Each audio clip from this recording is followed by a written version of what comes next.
Oh. We're live. Okay. Hi. Hi, everybody. So you know what? I'm trying out this new platform, and it's called StreamYard. So if it's not working, and I don't know what I'm doing, but I think it might be. I don't know. I don't know if it's working yet. I'm going to actually go on to my. Let's go on to our. I'm on my phone. You're not on your computer. You're on your phone, right? I'm on my phone. Yeah. Hi, everybody. Hi. I'm checking my Facebook to make sure that I did this right because this is the first time that I have ever used. Oh yes, here we are. Okay, it's working. Hi everyone. Um all right. So today I have live on Facebook. We're also live on Twitter and also YouTube with my friend Meredith Patterson. Everybody, this is Meredith. If you guys follow me, you've met Meredith before. Um, And she just released a book. And the reason why I wanted to talk to you today, Meredith, on my Facebook page is because you and I have been in this entertainment business for many years. Mm-hmm. And I made it as a television host. You made it on Broadway, and you've done a lot of television work as well. But, so often we're not able to share the stories, Oh, yeah. of what it took to make it. Yeah. Right. And so we look back now because we met in 1994. We met in 1994. We were 12. We were 12. Yes. I was totally 12. Totally. But I Yes. mean, we both left our homes and landed on the streets of New York. I remember 76th and Amsterdam. Oh my God. And we went to the American Musical and Dramatic Academy. And I've not really shared many of my stories of what it took to make it. And I know you've come up with your book, Confessions of an Actress, which is really cool. And I read it and I couldn't put it down. My first time writing a book, and it was just from my journals back then. And like you said, T, I mean, it's everybody's story is different in this business. There's some people who, as you read in my book, I start the book explaining my friend Anthony Ramos, who's a big star now. I talk about how his journey was so seemingly easy, and mine has just been very bumpy. And some people, don't ever make it as far as you and I have in the business, and they have stories, so it's so important, I think, to talk about that side of things, because everybody sees it as so glamorous and it's amazing, and it is, and it can be, and there's pockets of that, but it's also, Yes, it's hard. It's hard. And my road has been very bumpy too. And you know that. Yeah. And that's why I really related to your book, because it's not the perfect Hollywood story.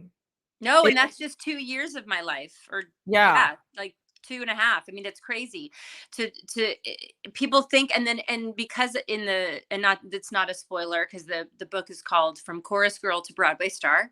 So I end up, actually, my dream comes true. I end up starring on Broadway, but it's not what you think it is. It's, outward to everybody. They're like, oh my God, you were starring on Broadway at 25 years old and all this stuff.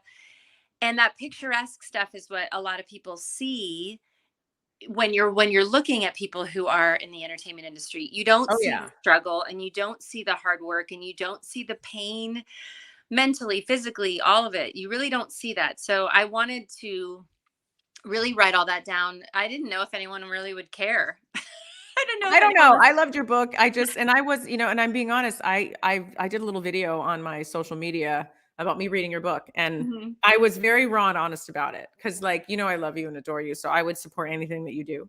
Yes. But what I mean is that I wouldn't be doing this right now if I didn't think your book was freaking amazing. That is really what it was. And I believe you, because I know that, we're friends and stuff, but we're also, when you are really good friends with somebody, especially in the entertainment industry, you're going to support them, but you're also going to be honest and transparent with them if something maybe, I wasn't sure if I was going to be good at writing a book. I thought, again, like I said, I don't think anyone's going to care what I went through, because everybody in this industry goes through stuff but I wrote it with the intention of telling my story, and for my boys, because I have 2 boys, and I wanted them to really know what I went through and have it be kind of a legacy for them. But everybody who has read it, and I'm very lucky about this, I haven't, it's not really out there in the world yet. I'm meaning on a mass grand scale. but most people who have read it have been very complimentary, and going, I didn't know that that's what you went through. Yeah. Crap. So, well, let's get into it. Okay. So Meredith and I met in 1994. Oh my God. Literally on the corner of like 76 in Amsterdam at the Lucerne, which is this, like, it was a half broken down building where we found out this is where we had to live. And I don't know about you, but it's very different than where I grew up. It's not the luxury hotel it is today. If you go to New York and you see the Lucerne, it's like, and it's gone now. I think it's still there. It's 79th in Amsterdam. See? Oh, 79th. Okay. And I only know that because I went back and I walked in and I was like, oh my God, this is so fancy. And it used to be like, there was bugs and mice. I mean, I had a mouse trap in my dorm room. There was mold all over my bathtub. There was a lot of cockroaches that would come up through the sinks in the middle of the night. You could hear them scurrying around. I mean, I come from a family that builds houses. They build brand new homes. So I've always been fortunate enough to live pretty much in a brand new home. Yeah. I had a very, very good upbringing. And then, of course, I want to be an actress. God knows why. Either one of us decided to do this. But we show up and here we are in New York. And it's gritty, like grit off. Like, it's crazy the culture shock.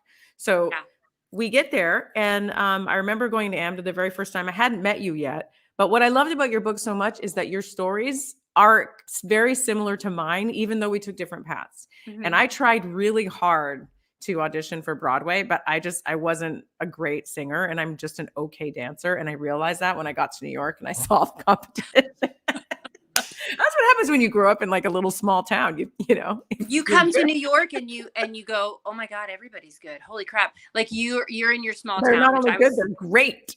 I was raised in a small town, and my ballet teacher, who's also, I mentioned in my book, Lois Grandy, was in New York and was a dancer in New York. And so she was grooming me and really pushing me really hard. I used to come home from dance classes just crying, and she's so hard on me and all this stuff. But I told her I wanted to do this professionally. And so she said, you got to rise to the occasion. You got to dance 4 hours a day, 6 days a week, and sing and act. And a lot of my childhood was training like an Olympic athlete. I say that too. I lived at the dance studio. Yeah. I lived on stage. I lived acting for free in plays and just lived and ate and breathed it. Yeah. But you come to New York and you realize, oh my God, all these people were doing that too. So now it's just the competition. And now it's like, are they going to pick, I say it's like apples and oranges. Are they going to pick the apple today or the orange? It's really comes down to that, but it's also a mental game. It really is. It's hard. It's a hard mental game to play, and you identify yourself with what you do, so if you feel like you were saying that you're auditioning and you're in the room with all these people, you're like, maybe this isn't my path, or maybe I'm going to find a different way. And there is no real like technical path to get into the entertainment industry. Yeah. It can be so all over the place. I mean, you could you could enter in as an actress and maybe become a host, or you could enter in as a host and maybe you'd have no idea. Actress. I mean, I didn't know I was going to be a TV host. Really, I wanted to be a soap star. That is what I wanted to be. That is what I set out on this planet 25 years ago. And you absolutely have all the goods to do that. Well, I screen tested like 4 times. I think 3 times for As the World Turns, and twice. No, I don't know how many, a lot. But I know I tested also 2 times for as One Life to Live. Okay. So yeah. So I mean, I was right there. I made it down to the last 3. I was like, always the second choice to the one that actually got the part. I got that. And that's where Tanya, that's where you and I are so similar in Hollywood. I am always the one, which this is, my book is going to be. My editor said my book is not just one book. My book is like a series. So yeah, it is. So I'm writing my next book is Sunday Letters from Moscow, which is not a spoiler alert, but my time in Russia. And then I go to Hollywood, and I was always down to the end for a lot of big projects. And I was like the other choice. That's what I kept. I know like, it feels. And it feels terrible because it's almost harder. to get down to the last 3 or the last 2, because then you're like, it's right there. And I'm, and with network tests, and maybe with soap operas, I actually don't know if they do this for regular soap opera stars. You sign your contract before you actually get the part. So you know exactly what you're missing. The money, all the things. And so I didn't know that. I must have been, because when I graduated AMDA, I went on a national tour right away, pretty much. And that's when you must have been like going in for all these soaps and stuff, right? That exactly. Oh, yeah.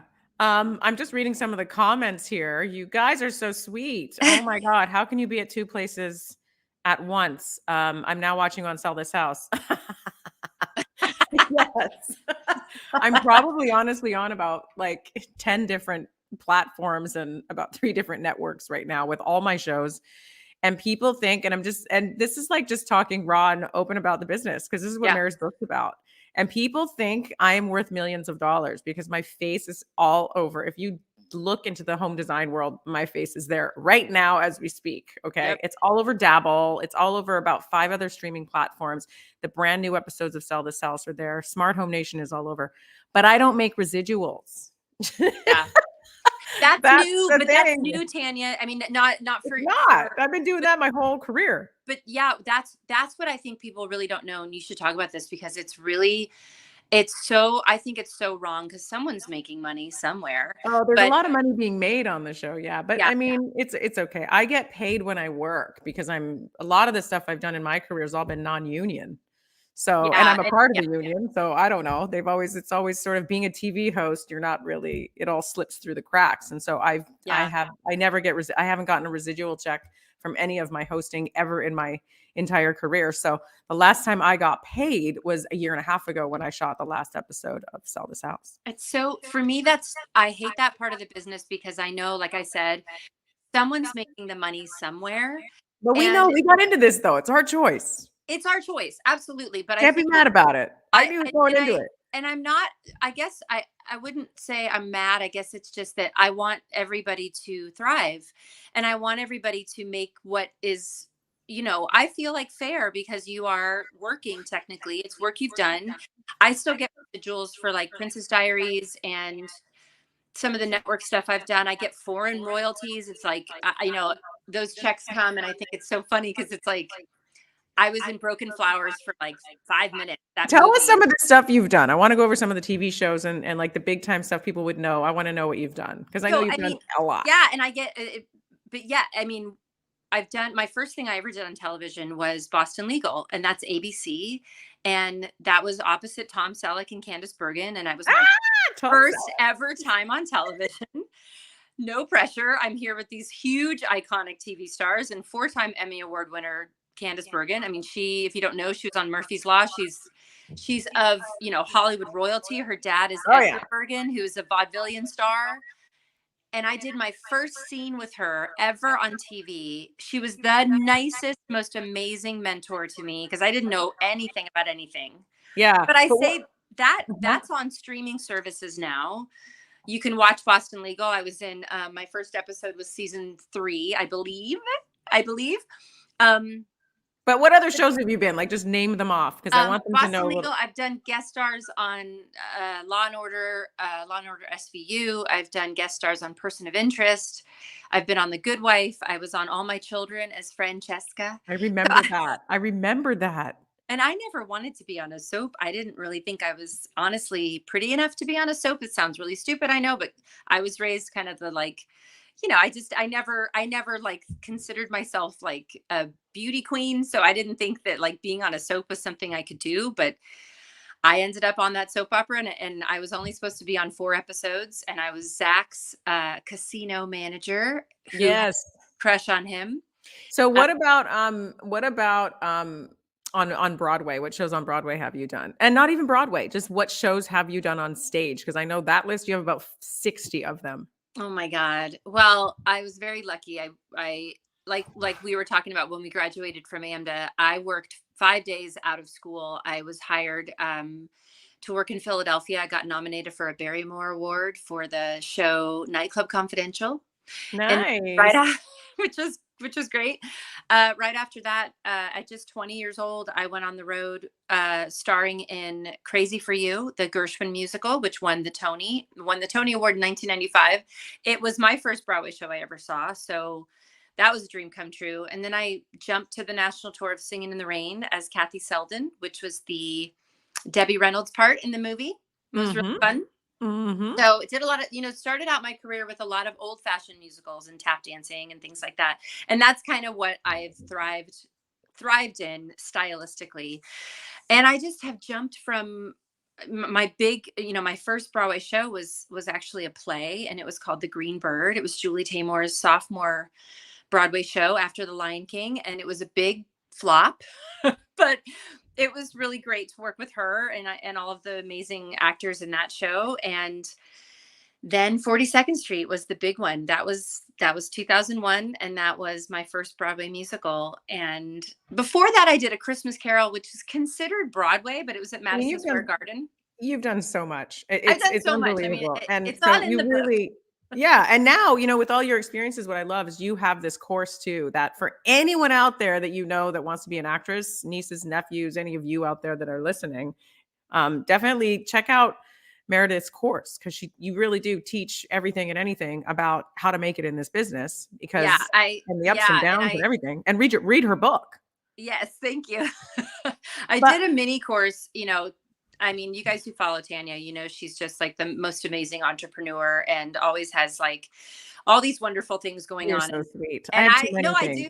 She inspires me. So, that's why we're friends, because I love her in all ways, shapes, or forms. But doing an online course, I wanted to do a mini course, which is called How to Become an Actress. And it's really the business side of show. And it is, how do you start? What do you do? What are the tools you need? All of that. It's kind of the foundation of getting into the business. So anyone who does my course, and it's not expensive, it's only $38. It's a mini course. So you can go to my website and get the course, and you can use it anytime. It's got video and instructional everything. It's a good foundation if someone that is thinking about wanting to become an actress, because this is what I say to them first. If there's anything else that they even remotely want to do or remotely interested in, go do that. Go do that. Because and I don't know about you, Tanya, but I don't feel like I chose this life. It chose me. Like, I really don't think I could do anything else. I could technically do anything else, but I wouldn't be happy and I wouldn't be fulfilled. And there would always be this gnawing thing inside my spirit if I didn't do it, I think I once thought that. I don't really feel that anymore. I look at my upbringing and how I was raised and everything. I know why I did this. I know why I decided to go down this, unwavering, crazy, insane path. Why do you think you did? Because now I'm curious. But no, I mean, I look back now and I feel like I'm in a whole new chapter in my life, right? I'm 51. Yeah. I'm happier now than I've ever been. And I'm probably working less now than I've ever worked. Yet my face is all over TV, but I'm not physically filming right now. And I don't know when I will next. You guys are so sweet too. In the comments, you're like, are you ever going to do a show on your own again? I'd love to, but it's a tough business. Right? And guess who's here? Jason Logren is here. Oh, he's on from AMDA. Jason Logren. We went to school with Jason Logren. Hi. I bet you there's actually I should have alerted some of our classmates to be like, come on. No, he's amazing. I've kept in touch with Jason and Delonte and a few other people. Yeah. Yeah. Nice. Hi, Jason. Hi, Jason. Yeah. I just wanted to do a call out here. Victoria. Thank you, Victoria. You're so sweet. She says, hi, Tanya. I wonder if I can, oh, look. Oh, look, I need my glasses. Tanya's got her glasses. You must have, Victoria, listened to Life Masters, my podcast. So thank you for that. You are so amazing. And I'm very happy that you feel that way. But thank you. That means a lot. This is why we do the business. But anyway, yeah. And you're so inspiring, T. Like, you really, I feel like I agree with you about the business and being, in a different chapter. I think that there's chapters, you know, I think we have this like crazy ambition when we're young, but when we're older, we do want to be more settled. We don't want to be like running around the country and doing all the things that we did when we had, it's not even we can't. We have kids now. We're moms and all that. Exactly. But I'm happier now, honestly, in my life than I've ever been. And for me, I got lost. I was working so much. I remember one year I had 33 days off in the entire year, but I was hosting 5 TV shows. And it was just like, you know, it was nuts. It was nuts, but I loved it. And it was exactly where I should have been and everything I've done. But you know how it is where you're young, you're impressionable, you land, you know, in New York City or LA, and the city's bigger than you. And I was raised in a very, you know, Italian Catholic, sweet, wholesome. I was very innocent when I landed in New York City. I'm not saying I'm not innocent now, but I'm definitely a lot more street smart. And we're both different now. We're changed. And you know, the business it can change you. It's very heartbreaking. And then very like, I'll just share this and then I want to hear I want to know, I know yours because it's in your book, your most heartbreaking moment in this business. You know, it's not actually in my book. It's coming. Wow. I know. And you know what's sad is that what's in my book is very heartbreaking. But like you said, I went through the same thing. There's so much heartbreak. And you know, I was up for some really big TV shows that would have changed my life. They would have changed everything. One of them was Grey's Anatomy.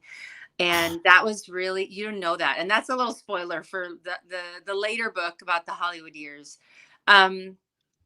And I didn't know it was going to be what it was. You know, I was up for the role of Meredith, and then I was also up for the role of Izzy because they kind of didn't know where to put me. And I kind of fell through the cracks, but they really were, I mean, it wasn't anybody's fault. It was just, I just wasn't chosen. But it was one of those times when I had been pounding the pavement for so long. I had already had all the disappointment that happened with, you know, theater and starring on Broadway and all that stuff, which I made it, but then I felt like I didn't. And there's so many layers to it of heartbreak, you guys. And I'm very sensitive. Yeah. I'm extremely sensitive person and I take it on personally. And I think in my course, How to Become an Actress, I do some holistic meditation work with the actresses and actors. It's not just for actresses, it's for, you know, anyone who wants to be an artist, really. And I talk about the mental game of it because not personalizing the rejection, I think, is the thing I failed at the most. Well, that's the hardest thing we all do. It's so hard. You can't not. It's hard. And it is a skill. It's just not hanging on to it for a long time. Yeah. As it happens over and over, you let it go sooner, really. And having a life outside of the business. Yeah. You really have to have a full life that is fulfilling, and you have to have love and family. And, you know, I'm still friends with some really big stars out in the business, and I knew them before they were stars. And Chris Pine, I've known forever. And last time I talked to him, he said, you know, I was having a hard time. I was like, I can't get auditions. And and I was like, I know you don't want to hear this because you're a big star.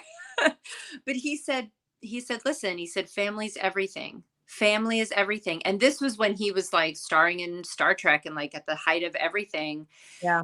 And that's what he kept coming back to. He's like, family's everything, and love and your connection with your friends. And I mean, I feel like it is easier for someone to say that when they're fulfilled in their career as well, than when people are raking in the dough and they have a great family and kids and everything to go with it. But, you know, there are points in our lives where if something's missing, it's really hard to not focus on that. And that is something that, you know, we're all faced with all the time, especially when we love what we do. I love hosting. I love it. I love acting, even though I haven't acted in a long time, and you love what you do. Yeah. But I'm not happiest when I'm in front of a camera. I am truly happiest when I'm with my family. And that's the shift I have made. Yeah. I was in a way forced to make that shift because I feel like in a way, I don't know if I'm aging out of the business or what it is, but the phone doesn't ring as much as it used to. And that's okay. I'm a big believer too. If I'm meant to be on another TV show, it'll come to me. And, you know, I'm doing everything I can. But I put most of my energy and my heart and my soul into my family and what I want to put out on social media. And, you know, I know that I want to help people, and that's what I want to make people happier and help them get through some tough times in their life, because I sure know I went through them. So that's what it is for me now. Yeah. And I feel the same way. And Yeah. it goes back to when I was saying there's, chapters. And I feel like that is a good place to be a mentor and to be somebody to guide other people. And, Yeah. having like slowing down a little bit and having, your connection with your family. Now, that all of that isn't going to make money. I'm always like, No, for but I me, feel like I'm better on camera now than I was when I was younger. Like, because I totally. don't, there's something that happens once you've had kids and a family and you're older and you're like, I don't care as much. And so I really am truly myself when I'm on camera now. And you Yeah. are too. Yeah. You are And too. When you're on that stage, you're different now than you were before. I'll tell you a funny story. I don't really get nervous like I used to. And I'll tell you a funny story of going in for Mark Sachs, who's a big casting director in New York. And I was going in for The Good Wife. And I'd been in for him for that show to play a guest star, which a guest star is, so in terms of like a TV show, you have your series regulars, and then the guest star is the storyline that the episode revolves around. So it's a big thing to get. It's one of the like biggest things that you can get in television besides a series regular or a co-star or whatever. So guest star, and I wanted to be on this show forever. He finally calls me. I swear to God, a month after having my first son, and I'm breastfeeding, and I'm like, how am I going to do this audition? And I was like, oh God, okay, I'll just do it. I'll just go downtown on the subway and bring the stroller, and I'm going to bring Max with me. And it was just a little baby, and Dustin was with me, and my husband, and I was breastfeeding outside of the audition room. And I'm like, I have to go next because I had to go somewhere else or whatever. And I was just in this place of not that I didn't care. It was that I wasn't focusing on the audition. I was just focusing, like I knew my stuff. I was breastfeeding. I pulled Max off my boob and then went in the room and was like, are we ready to do this? And then I did it, and I did it. And the role, if you guys have seen The Good Wife I was playing like a yoga instructor or something, and it was opposite Nathan Lane, and I had these great scenes with him and stuff. And I was just, you got the role. You got it. I got it. They called me the end of the day. Yeah! Like, you have it. And I'm like, now, did they all know that the people in the room that were auditioning you, do they know what you just did? They probably had no clue, but I was just, my energy was different. I wasn't so stressed about it. I was just like, are we going to do this? We're going to do, okay, let's go. Boom. Yeah. And then I went outside, went back, got Max, and Dustin and I walked down the street, and I was like, that's it. I did my audition. I'll share a similar story really quickly. Behind the scenes of Sell This House, when I had delivered Ava as well. I mean, I didn't deliver her on the set. No, that's not what I mean. She was like, less than 6 months old, and I brought her to set, and I had somebody, my mom was with me, and so she would watch her in the trailer that I had, and in between scenes, because, oh no, here's the thing. I didn't have a trailer on Sell This House. That's true. During these years, it was Sell This House Extreme. And for some reason, I don't know, I couldn't find privacy anywhere. So I'm in a broken down bathroom because that's the extreme part, Tanya. That's the extreme. And I was breastfeeding my daughter on set in the bathroom, and I all over the place, my shirt, like all over. And I had to go and do a scene on the show, and I was a mess. So they ended up having me carry boxes for the entire episode to cover my shirt. Not the whole episode, but anyway, there are so many stories, and my biggest heartbreak, I think I'm going to share quickly with you guys, just so you know the reality of it.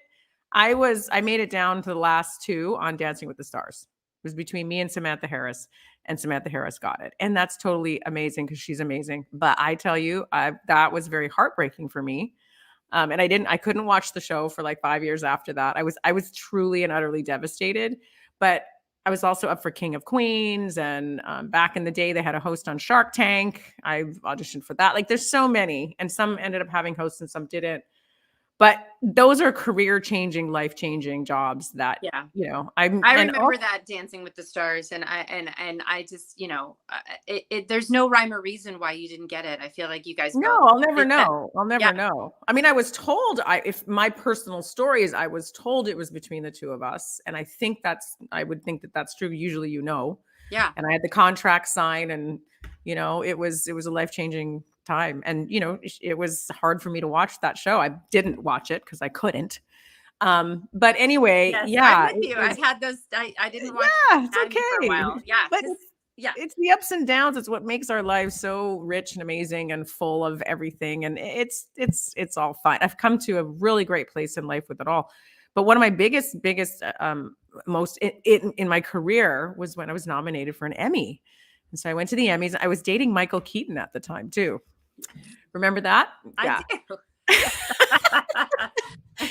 And anyway, yeah, so we went to the Emmys together. That was really cool. And I got to present 2 awards that night, which was great. So those were, I mean, the stories go on. Those are only 2 little things, and you're sharing a little bit, but and your that's book the is glamour amazing. part too. That's the glamorous part of it. That's like the highs. You remember the highs, and you go, oh, how can I get back there again? And the lows, you remember the lows, and you're like, I don't want to be there, but you have to be in the game to feel all those feelings. And it's a tough thing to navigate. It really is. And I feel like, It's and a lot. maybe you feel the same way, not just the auditioning and not being able to plan, or having 33 days off, which is probably sporadic. Like, you don't know when those days off But I was single and I didn't have any kids and it was fine. but like, it's also the mental game of it. It's like not just your schedule, but it's the mental game. And then your family trying to understand, like, well, why can't you come home for Christmas? And you're like, because I'm in white Christmas. Yeah. No, I missed a lot of Christmases, missed a lot of birthdays, a lot of family gatherings, a lot. It's hard. It's a lot of sacrifice. Yeah. Christopher Reel is like, what? So I don't talk about it a lot, but I did date Michael Keaton for like 3 years, and that is the truth. And and we weren't in the end, we weren't really the right match, but what an amazing, amazing, amazing actor he is. And I'm really, really happy to see his career come back. Yeah. Yeah. He's an incredible actor, and just I don't know him, but he seems like an incredible person. So hi, Mike. Well, anyway, but yes, so that was then, and this is now. And but there's all kinds of stories that, you haven't shared. I have not shared. I've kept quiet about most of my crazy stories. And one day maybe I'll write a book too. But that's the great thing about writing a book is, but one thing I love about your book though, Meredith, like when I was reading it, it just reminded me so much of just my path too, and what it's like to, like, anyone out there who wants to, or is thinking about getting into this business or wants to become an actress, please read her book first, just because it's so raw and so real. And you had guts to write this. You named names, you named dates, times, places, names. I don't know how you did that. Like, I was just like, how? I would be afraid. Well, I read a lot of, I went through a lot of anxiety just writing it. And then I would come out of my time that I would block off to write it. And I didn't even write a lot of it during the pandemic, but I wrote some of it. But I would come out in tears, just remembering all the things. And then I would come out being like, I don't know if I can say this, but But you did anyway. But I did anyway. But I also read a lot of memoirs, and a memoir is different than a biography. A memoir is like a part of your life, a time in your life. A biography is like your entire life. But I did go through a lot of stuff, and I kind of grazed over some stuff that was in my childhood. But I also I named names, and my editor and I, who used to, he worked in New York and was a part of the New York scene in the early 2000s. So he was really, he got it. And he was really interested in hearing the story of somebody starring on Broadway during 9/11, because that's another part of the book. But he was saying, he said, if anybody doesn't like what you're saying, then I was reading about, like, Demi Moore came out with a biography, and in it she's naming people who she had massive things happen to her, full name. And I'm like, okay, well, I'm not Demi Moore, but I'm also like, these people who I'm naming are a part of that story, and it's on the internet. So it's not like if I didn't say who was, is that like legally how you could name names and this and that, is because it's public knowledge already? It's public knowledge already, but it's also, I'm not really, there's no, there's a couple people who I say, oh, they were mean to me. It's not really definitely, it's not definitely of their character. Like, it's your personal opinion too, but it's my definitely personal opinion. Yeah. It's not defamation. You have things in the book that says, like, this is my depiction of what happened to me. This is my perspective. And that's a disclaimer that you always do. And then you kind of go, that's it. And then you go, okay, I did it. It's out there. What am I going to do? But it's vulnerable. You're vulnerable. You're transparent, and people. I feel like if you're not totally that, Yeah. then people will feel that, and it's not Well, to it's me. real. It's not as real. So I couldn't not be totally. There's yeah. So So I have you my book guys, right here's an interesting thing, and I need to write a book too. here. You're inspiring me. Look at her book. Look, Confessions of an Actress. I love it. I was going to show you photos of Meredith and I, things we've done together, but I can't get the photo thing to work on this. It's a new platform. I'm just learning it. But that is her book, Confessions of an Actress. You also have the audio version of it, which you I can do. get. These are my tap shoes I actually wore on Broadway. These are actually the tap shoes that I'm holding. Oh, you still have them, huh? I still have them. I've actually put them on a little bit. They're getting old, but yes. And you tap all the time on your social media. You have to watch her tap. I mean, she was the lead in 42nd Street, which is all tapping. Yeah, I'm pretty proud of myself that I can still knock on wood tap dance. I can't tap at the same speed. It's very fast what I did, and at the 8 shows a week is really hard. But I just put on my Instagram, which is Mayor Patterson. On Instagram, I put a recent performance I did last month of me tapping with my friend Bobby Crichton, who's a big Broadway star. He's in The Lion King right now. We tap danced together, and it just was one of the most fun. Yeah, and you got a ton of views, right? I got like 25,000 views in like one night. I was like, whoa, I guess people like tapping. Meredith, what is your Instagram? It's MERE. MER, Mayor Patterson with 2 T's. Oh, no E, MERE. No, it's MER. Patterson. Yeah, so Tanya calls me Mary, and Meredith's my full name, but Mary is what I was when I came to AMDUS. So all my college friends and my family call me Mary. And so I just went, Mayor Patterson. That's it. Is that it? That's it. Look how big that is. This is a new platform. It's huge, but that's okay. That's good. I like it. People know where to find you.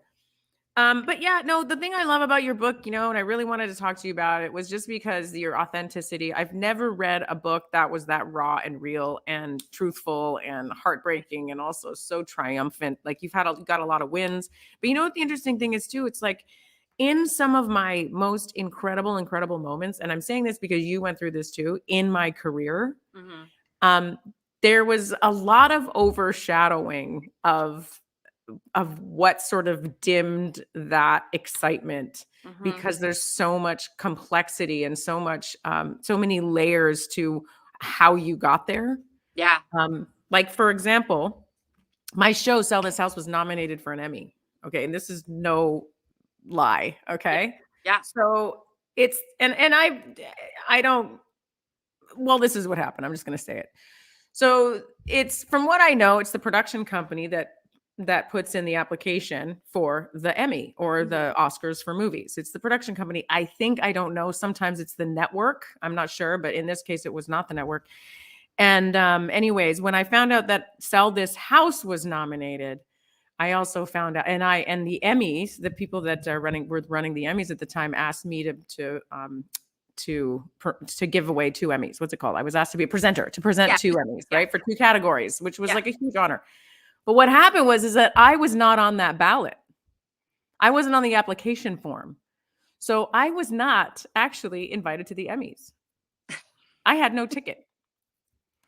So, and I had put my heart and soul into this show for years, and it was heartbreaking. And so I ended up, I let the Emmy, because here I am, I'm supposed to be on stage presenting 2 awards, and I can't go because I don't have a ticket. Each person gets 1 or 2 tickets. Anyway, my agent ended up making sure that I actually did get a ticket to the Emmys. But had we won the Emmy that year, I would personally have not received an Emmy for Sell This House. So ridiculous, because you are the host of the show. Like, you, Roger, but that's where I'm sharing publicly for the first time one of my stories. It's what it is. I look back now and it makes me, a different person today in a good way. So it overshadows that.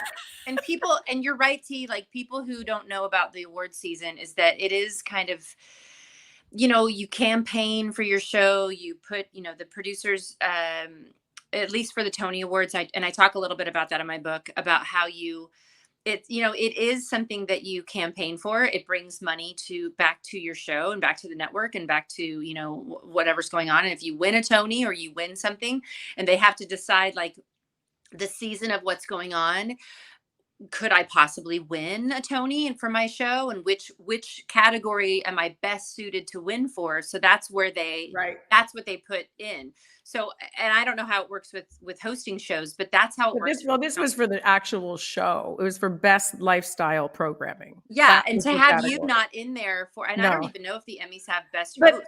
I mean, it's fine. It was a long time ago. What's that? Do they do best host? Is that a part of the Emmys? I don't remember if that. I don't know. I don't know. That year was for the show. It wasn't for best host.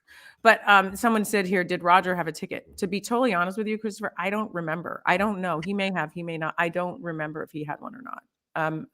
I have a feeling that if I wasn't included, neither was he. But I'm not sure. And if he was, there's a lot of things I don't understand about this business. I know. But anyways, I ended up going to the Emmys. Yeah, I ended up going. I had a fabulous time. They ended up giving me 3 tickets because they felt so bad, and nobody gets 3 tickets. And so I went with myself and Michael Keaton and my mother. That's how. So you know what? It ends up being a better story in the end because I got 3 tickets. So it's just funny how things just work out as they're supposed to. And I never ever told anybody about that. There's so many different stories. And then there's also so many incredible stories. But your book, Mare, talks about it all. And what it's like to be on Broadway, which is a whole other beast. And yeah. What would you say? Can you share one of the stories in your book that really, grips people and one of your favorites? Oh gosh. Oh man. And then we got to sum it up. I know that'll sum it up. I think that for me, the story that really gripped my editor to want to work with me, and where some people were like, oh my God, I didn't know you went through this, was 9/11 happening on a Tuesday and us being asked to come back to the show on Thursday. And the whole city was shut down, and I was starring in the show. I just taken over the lead a month earlier, and I was only 25, and it was just heartbreaking. But then I realized, I talked to Christine Ebersole, who's a huge Broadway star. She won the Tony for Best Actress that year for our show. And I called her on the phone in tears, and I said, I don't know how I'm going to go back and star in the show when there's people. At the time, we still thought there were people downtown stuck, under the rubble, and the city smelled, it had this metallic smell, this burning smell to it. And it just felt very, what am I doing tap dancing in sequins when this is happening to the world? And she said, honey, we have to be the beacon of light for everybody. And I found out, that after I did that show going back on Thursday, and I talk about this in my book, and it's such a pivotal moment for me as a performer, that they papered the house, which meant that they comped people. They gave them free tickets to come see the show. These were firefighters' wives and the families, people who were stuck in the city, who couldn't get out because none of the transportation was working, hospital workers, their families, and the theater was just filled with people who just wanted to get away. It's so beautiful what you did. For 2 hours. Yeah. And we were all crying as we were performing, but it changed how I thought of what I did. It changed, what I do is not just about me and my ego and wanting to tap dance and perform and get attention and all the things that sometimes go along with being an actress. But it was really about transforming people who are in the theater and taking them away from their life. Yeah. And if their life happens to be a tragedy, which the city was going through and the world was experiencing. So it's kind of what's going on now, with Broadway. All of us have been through a pandemic and all the stuff going on, and we go to live theater for that molecular connection with each other. And it's huge. And so that, I think, is the most pivotal moment in the book. And, just all this light that's mixed with all this dark. So, yeah, that is very, very, very interesting. Very beautiful. And you really get into it in your book and all your stories during the time. So Meredith was on Broadway during 9/11 and that whole when that happened in New York City of all places. And your story is incredible. I love it. I love your book. I hope and I know that you won in your town too. You live in Whitefish, Montana now, and you won you're labeled, or you won best author in Whitefish. Best local author. Yeah, which is great. It's amazing. I was like, okay. Like, I was so flattered by that. And, you know, a lot of people voted in Flathead Valley, and it's a small town. And so there's other authors here. And I felt very, like I just kind of slid into town and just moved here. And then you're like, ta-da. But I was like, 90,000 people vote. It's not just all my friends. So it was really flattering. And it's encouraging, because I love writing, and that's it, you know. And yes. To say it's another chapter. It's another chapter in my skill set, I guess. It is. So, and yep, that is absolutely phenomenal.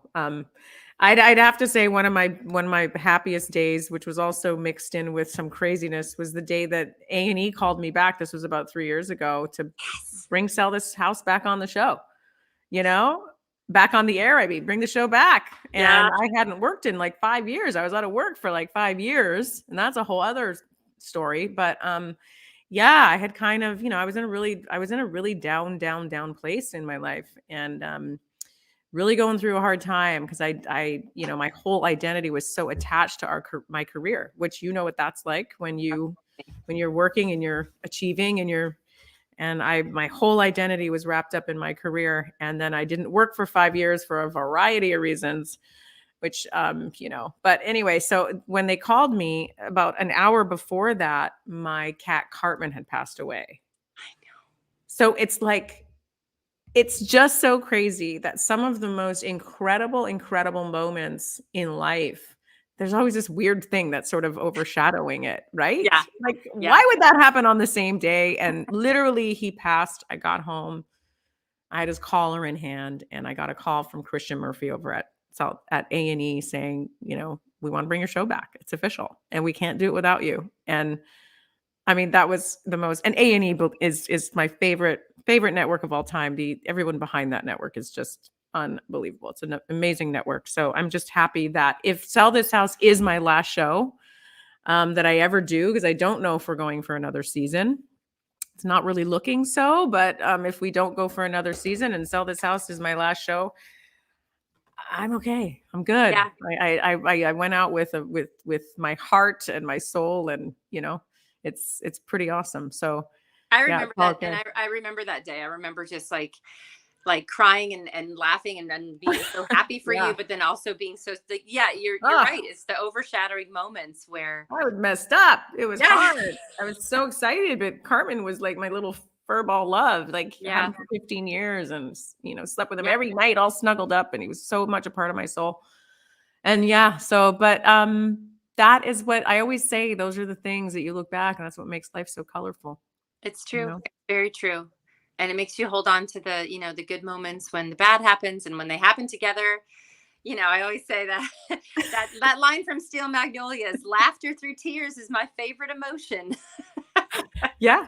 You learn how to do that when you're in the entertainment business. Yes, you do. So anyway, I just wanted to say thank you. I really, I want to be doing more lives like this too. And I'll have you on again. This is great. Know. Yeah, it's awesome. And your book is great. And I really mean it. And it's so funny because I'm a mom. I'm doing a billion things like you are too. I don't have time to read a book, but I picked yours up because you're one of my favorite people on the planet. I read it fast. I just read it. Oh my God. Yeah. I went away. I was away in, I don't even know where I was. And I literally read it. Like, it took me a while I read it, and then stopped for a while because I had a family coming into town. And then the first weekend that I was away on a little staycation, I read the whole thing. And yeah, it's great. So thanks for writing the book. It just brought back so many memories of my life too, and which I've never talked about publicly. I don't know if I will.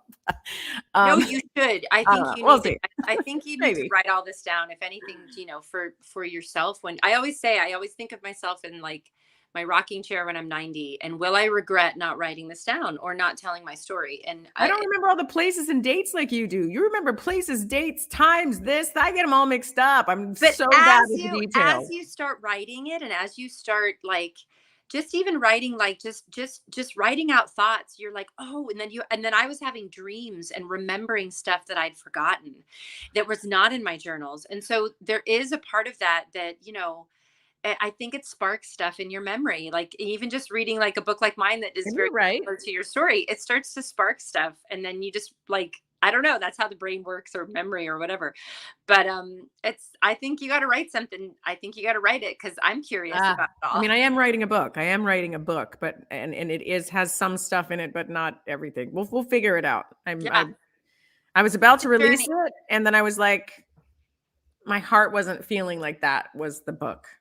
Yeah. So I'm going back, and I'm changing it a little bit. So, but anyways, your book is amazing. I loved it. So you guys, you have to go get it on Amazon. Okay. It's on Amazon. Oh, and it's on Kindle too, right? It's on Amazon, it's on Kindle, and it's on Audible. So if you are a busy mom like us and you want to listen to it in your car, you can listen to me tell you the story on Audible, which I recorded here at DB Studios in Columbia Falls. So, it was I hated the sound of my voice at the end of all of the 75,000 words I had to say, but it's a really good way of listening. I love Audible. So it was a really good way of listening to a book and doing it while you're, commuting somewhere or whatever. Okay. Well, I can't wait for the second one. All right. Can't wait for the next one. We're all expecting it now. Okay? I have a lot of people asking, when's the other one going to come out? And I'm like, okay, I got to do it. Yeah. Yeah. It's really good. Yeah. All right. Love you so much. You're the best. I love you too. And thanks, everybody. Yes. You're coming to LA soon too, because you're hosting some big event. Yes, I'm hosting. Thanks for mentioning that. I forgot to mention it. It's at the Freeze HD event for HDSA, and they're honoring the Ritter family, as in John Ritter. And it's he's involved. His family's been involved in HDSA, and if you read my book, you'll understand why I'm involved with HDSA, Huntington's Disease Society of America, and Huntington's disease runs in my family. Thank God it's not in my bloodline anymore. And so my boys are not at risk, and neither am I, but I still am, in the fight for a cure and researching. And this event is really big. It's going to be at the Avalon in Hollywood. You can go to freezehd.com to get tickets, or go to hdsa.com and look up all information on Huntington's disease. And my husband and I, who is Dustin Braley of Trans-Siberian Orchestra, we are going to be hosting it. And we're going to be in LA for a few days, and it's going to be awesome. Maybe we'll do a live then. Yeah, well, we and I together in the same place, which would be awesome. Yeah, we could just do it at my house. That'd be great. Then that way you'll for sure come visit me. I will come visit you. I'm going to take a dip in that pool for sure. For sure. All right. Well, I just, I guess my last words of thought for everybody out there is that, life is very interesting. It's filled with ups and downs. But if you just know this, that if you want to start a business or go after a dream or whatever it is that you're working on right now, and you feel like you're at the end of your rope and you can't keep going, or you feel like you've failed or whatever, none of us know what we're doing. None of us know what we're doing. No one does. You just try. You go out there, you do it, you fail, you get back up again, and then you know something that you didn't know yesterday. And then you start over again and you do it again. And you hit a few wins, you get a couple losses, but along the way, you just keep your eye on the ball, and eventually there will be that yes. And all it takes is one. That's it. You and I know this, Meredith. Yes. One yes. That's all it takes. It could be one phone call, one door opening, one smile on the street. It could be anything. Biggest opportunities in my career came when I least expected it, and in the strangest of situations. Totally. And life isn't a dress rehearsal, guys. This is it. So just do it. Like, get out there. Go for it. I mean, it's so important, and exactly what you said. You just have to, we don't really know what we're doing. We kind of think we do. We just do it. Yeah. Yeah. I didn't know how to write a book. No clue. I was like, I got this little thing in my hand called a phone. I got like Google. I'm going to look it up and see, how do I write a book? Where do I start? And just take the baby steps to get to the end result. That's it. Amazing. All right. Get her book, Confessions of an Actress. It's on Amazon. And if you do get it, I really want you to email me. I want you to email me at tanyamemi@gmail.com. It's out there. So email me. And I want to hear what you thought of Meredith's book. Yes. Thank you so much, T. I love you. All right. Love you too. Bye, everybody. Bye.